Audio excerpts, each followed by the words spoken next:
Hello and welcome to the Daily Comic and Collectible, episode 469.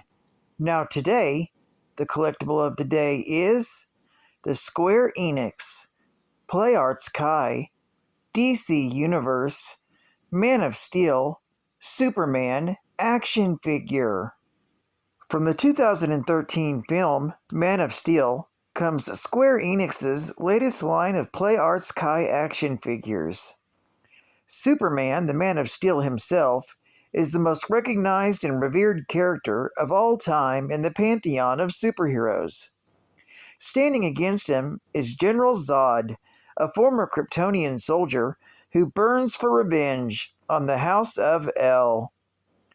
This 1/7 scale Superman action figure stands 10 inches tall. He features over 26 points of articulation for extreme posing and displayability. Figure comes with interchangeable hands and a display base. Comes brand new in a 5-panel window display box. Released in 2016 by Square Enix. Now, the comic of the day is Adventures of Superman, Volume 1, Issue number 436, with a cover date of January 1988. This is part of the Millennium event, with story by John Byrne and Jerry Ordway, art by Jerry Ordway, and cover by Jerry Ordway. This issue is titled Junk. Upon arrival in Smallville, after following Lana Lang in the form of a Manhunter agent, Superman disguises himself as Clark Kent and casually meets with Pete Ross in his office. While outside, young people are behaving rather strangely. Clark's meeting is interrupted by the appearance of Dr. Whitney, the Old Town physician, who never showed up at the Kents to deliver Clark, who distracted him long enough for a stun weapon to take him down. Clark wakes up as Superman inside a Manhunter ship, put into restraints that he cannot break out of, and finding out that Dr. Whitney was a real Manhunter agent along with his wife. The people that he helped deliver into the world, including Lana Lang, were simply sleeper agents that had Manhunter programming implanted into them. The Manhunters originally intended for Superman to be their Manhunter agent, and so sought to intercept the rocket carrying the Matrix with Kal-El inside as it was launched towards Earth. However, the Guardians knew they couldn't let a Kryptonian fall into the hands of the Manhunters, and so they sent the Green Lantern Corps to foil their attempts to capture Kal-El. Instead, the Manhunters sent their own agents to kill the real Dr. Whitney and his wife, and take their places in society until such time as they were needed. As Dr. Whitney goes off to tend to other matters, Superman uses his X-ray vision to scan the ship and finds that the older residents, including Jonathan and Martha Kent, are in stasis chambers. It is then he decides to test his power of flight and finds that he could cause the Manhunter ship to fly just by the power of his will. Using that ability to his advantage, Superman makes the Manhunter ship fly out of control until Dr. Whitney powers the ship down, enabling Superman to break free of his restraints to confront the Manhunter agent. Dr. Whitney activates a self-destruct mechanism on himself that destroys him, but as Superman turns to look at the sleeper agents to see if they would be freed from the Manhunter's control, he sees that they all died. This story is continued in Action Comics, issue number 596. Geek Fact: this is considered a minor key, being the first appearance of Pete Ross. He actually first appeared in the pre-crisis continuity in Superboy, issue number 86, from January of 1961, but was reintroduced in this issue for post-crisis New Earth. Pete eventually married Lana Lang, with the two having a son, Clark Ross. The two divorced after briefly reuniting.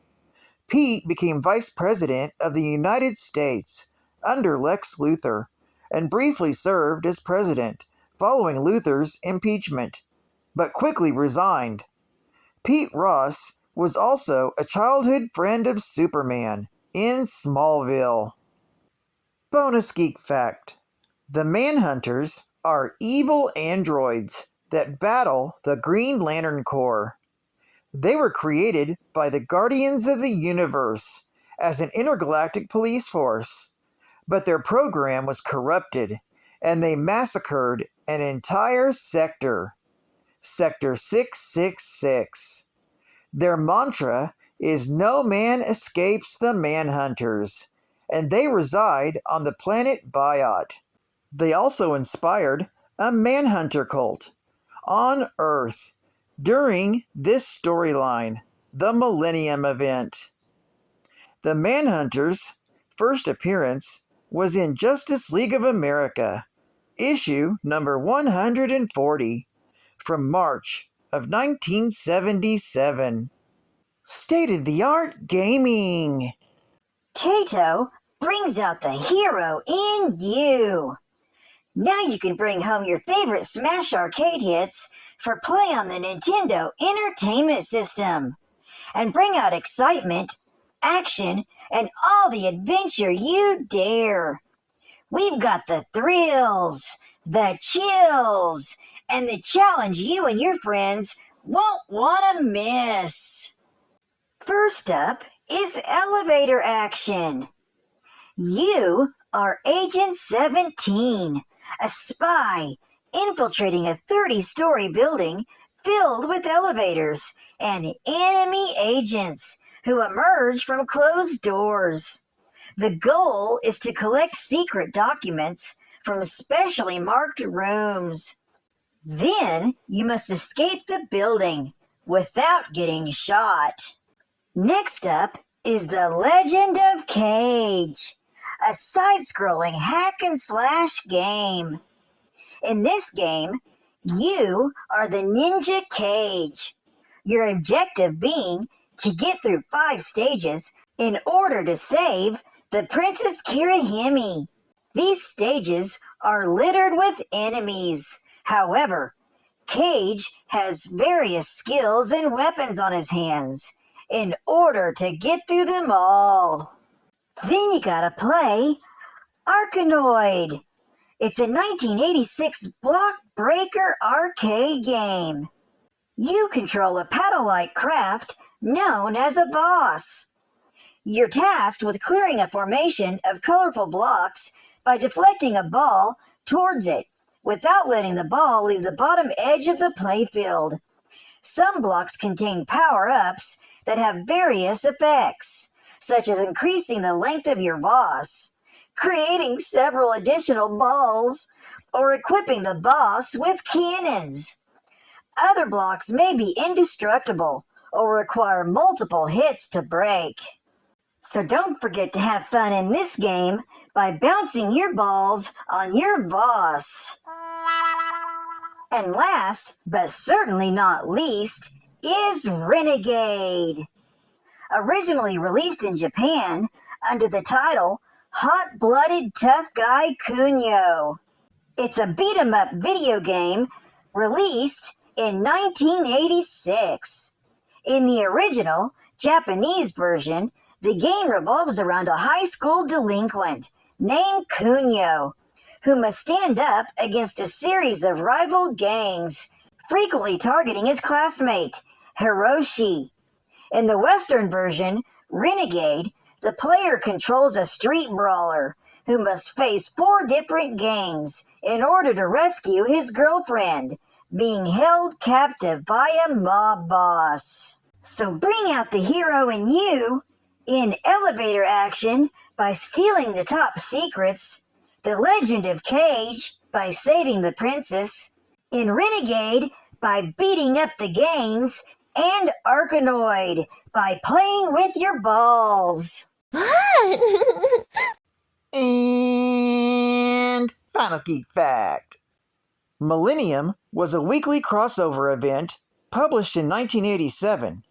The core storyline was an 8-issue miniseries written by Steve Englehart with illustrations by Joe Staton. Every ongoing series being published at the time received crossover tie-ins to the event. The story involves a Guardian and Zamoran visiting Earth to start the next wave of human evolution. 10 humans are chosen to advance and become immortals, given special powers. They're attacked by Manhunter agents, part of an alien conspiracy posing as close friends and relatives to every single superhero. Eventually, this new breed of heroes becomes the new Guardians. Well, I'd like to thank you for joining me for another Daily Comic and Collectible, and I hope to see you again tomorrow.